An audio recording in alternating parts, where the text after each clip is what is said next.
Hidden things in The Last of Us Part 2. I'm just gonna hop into this video straight away. When you dive on certain surfaces, for example, when Ellie or Abby dives on hard ground, the bottom of their arms get scraped or red marks similar to real life. One cool thing I want to mention also is that when you open a game for the first time, the menu shows a boat in water, and that boat is the same boat that's docked at the Ellie and Abby fight. And then after you beat the game, the loading screen changes to a broken down boat at Catalina Island. This shows that Abby and Lev made it to Santa Barbara to the Fireflies, and I never learned this until now, and I think it's such a cool feature. In the bar flashback with Ellie and Dina, we hear the song Lil Sadie and Ecstasy by the band Crooked Stills playing. These are the songs Ellie and Dina found love for each other in. But did you know, before the flashback, when Ellie turns on the record player, we hear the song Ain't No Grave by Crooked Stills playing. And it's cool to know that this whole album is a song that Ellie and Dina found love for each other in, and they kept the album from the barn, I guess, as a little memory of some sort of shared album that captivates and displays their love for each other. Ellie and Dina's names are hanging up in their house. Also, Ellie's tattoo is hanging on a wall. The Last of Us Part 2 soundtrack is kind of the Last of Us 1 soundtrack, but being played in reverse. Take a listen.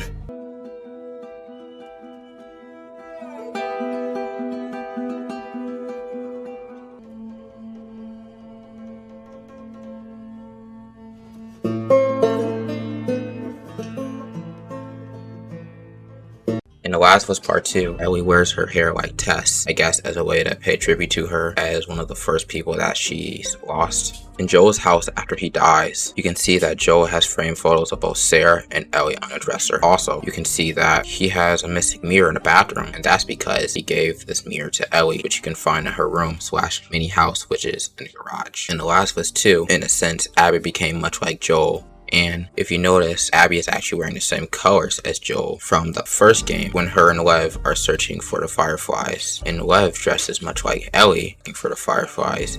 As you can see, he has a knack for Converse just like Ellie. In The Last of Us, you can sometimes hear infected speaking or screaming words like no or I'm sorry. This shows that they're actually conscious, but since the cordyceps takes over the brain, they have no control over their actions.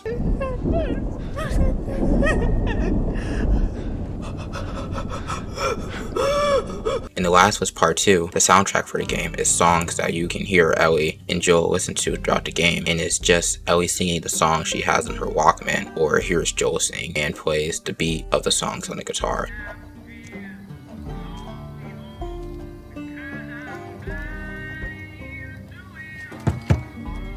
Cover art for both games of The Last of Us Part 1 and The Last of Us Part 2 Remastered are reversed, and we see Joel and Abby in switch positions with Ellie looking down on both prints of the cover art, and the Naughty Dog and PlayStation logo being reversed on the right hand side. Also, on the Part 1's cover is full of color and warm colors, and in Part 2 is full of dark and cold colors to capture the depression Ellie feels. For Ellie's 16th birthday, Joel took Ellie to a dinosaur museum, but in The Last of Us Part 1, or on Joel's birthday, also known as Outbreak Day, Joel received a card from Sarah that was dinosaur themed. Ellie's POV of Abby when she sneaks into the theater is darker than Abby's POV because it shows that Ellie is super depressed, and Abby, even though her friends are dead, still has a little bit of color left in her life. Ellie planted blue hydrangeas on Joel's grave because Joel thought Ellie didn't forgive him. When Tommy is teaching Ellie to shoot a rifle, tells her to shoot the sign to lure out the infected. This is foreshadowing Tommy shooting near the infected to lure them towards Abby and Manny. Basically, a skill he taught Ellie he uses in combat, which is pretty cool. Gustavo Santa Olala, I think I said his name right, he's spotted at the beginning of the game in Jackson when Ellie goes to pet the unnamed dog. You can see in the background he's playing the banjo while sitting in a rocking chair. This is very cool considering that he is the choreographer for the game's soundtrack and music. He's also the guy that made Joel's guitar, for those of you wondering who makes custom guitars during the apocalypse. As you guys remember, in the first Ellie versus Abby fight, there's a scene where Abby is punching Ellie in the face repeatedly. You can see Ellie's eyes roll to the back of her head, but that's not all.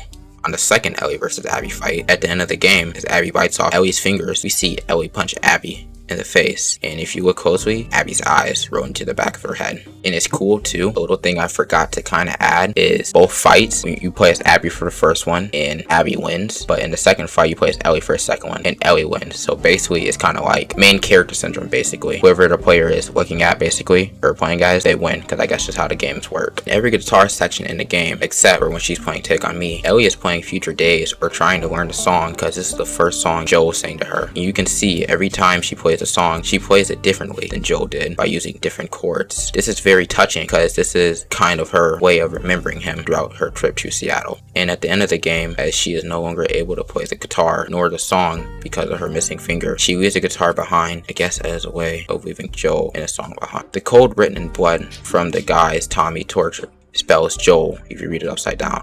In The Last of Us Part 1, Joel is holding Ellie at the end of the game the same way he holds Sarah he does at the beginning of the game. The first fight between Ellie and Abby, while Abby is beating up Dina and is about to slit her throat with her the knife, Ellie is yelling for Abby to stop repeatedly, the same way Ellie yells for her to stop while Abby is beating Joel to death. And the last thing, did you notice when Ellie was chasing Nora, we can put 2 and 2 together and realize that Nora was running to Abby. That's why when Ellie gets to the lower level of the hospital, the soldiers chasing her question why the lights are off, because Abby is fighting the Rat King while this is going on. It's crazy because they were in the same place basically and they run each other to the other theater. If you guys enjoyed this vid, hit that like button, subscribe. If you have any Easter eggs you'd like me to cover that I didn't cover, hit that like button and comment down below. I'll be sure to respond. With that being said, may your survival be long.